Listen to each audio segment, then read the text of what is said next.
बारे में देखेंगे। आसाब के बारे में जो उन्होंने वजाहत की है कि ये भी सफ़ेद अजसाम है जो लचकदार होते हैं, मुड़ जाते हैं, यानी इनके अंदर फ्लेक्सिबिलिटी पाई जाती है।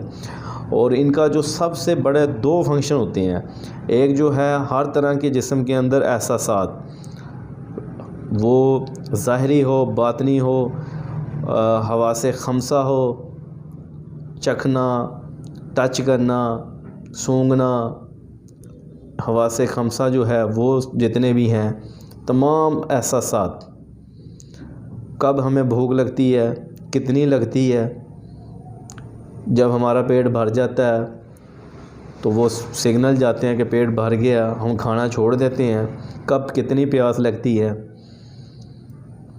कब नींद आती है, कब नींद पूरी होती है। दिमाग के मुख्तलिफ हिस्से हैं, हर एक हिस्से की अपनी ज़िम्मेदारी है। मेन सेंट्रल नर्व सिस्टम जो